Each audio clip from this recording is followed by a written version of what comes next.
అత్యవసర వైద్య అవసరాలకు పేదరికం అడ్డు రాకూడదన్నదే ముఖ్యమంత్రి చంద్రబాబు నాయుడు ఆశయమని కోవూరు ఎమ్మెల్యే వేమిరెడ్డి ప్రశాంతిరెడ్డి అన్నారు.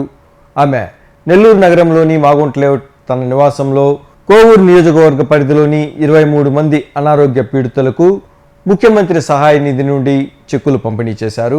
ఈ సందర్భంగా ఆమె మాట్లాడుతూ ప్రజల ఆరోగ్య పరిరక్షణే కూటమి ప్రభుత్వ తొలి ప్రాధాన్యత అన్నారు.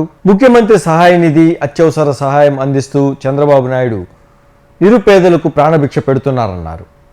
అనారోగ్యాల బారిన పడిన ఆర్థికంగా చితికిపోయి ఉన్న కుటుంబాలకు ముఖ్యమంత్రి సహాయ నిధి కొండంత అండగా నిలుస్తుందన్నారు. ముఖ్యమంత్రి సహాయ నిధి ద్వారా నిరుపేదలను ఆదుకుంటున్న ఏకైక ముఖ్యమంత్రి చంద్రబాబు నాయుడేనని చెప్పేందుకు గర్వపడుతున్నానన్నారు.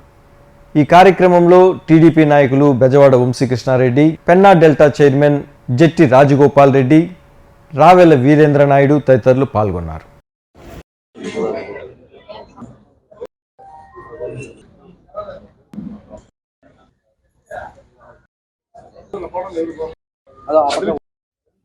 చంద్రబాబు నాయుడు గారు అధికారంలోకి వచ్చి 10 నెలలు పూర్తయింది.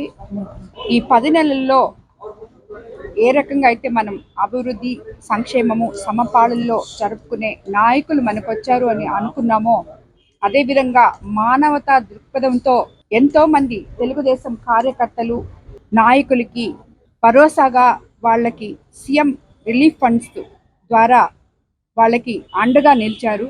ఇప్పటి వరకు ఈ 10 నెలల్లో మనము కోవూరు కాన్స్టిట్యున్సీ ఒక్కదాని నుంచే 153 మందికి అనారోగ్య బాధితులకు 2,37,00,000 విలువైన చెక్స్ ఇవ్వడం జరిగింది. ఈరోజు ఆల్రెడీ 8 సార్లు ఇచ్చాము. ఈరోజు ఇది 9వ విడత.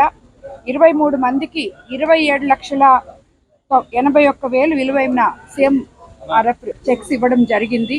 ఇందుకు ఈ కోవూరు కాన్స్టిట్యున్సీలో ఇప్పటికీ 10 నెలల్లో ఇన్ని చెక్స్ ఇచ్చి వీళ్ళందరికీ అండగా నిలబడిన ముఖ్యమంత్రి గారికి కోవూరు నియోజకవర్గ ప్రజల తరఫున ధన్యవాదాలు తెలుపుకుంటున్నాను.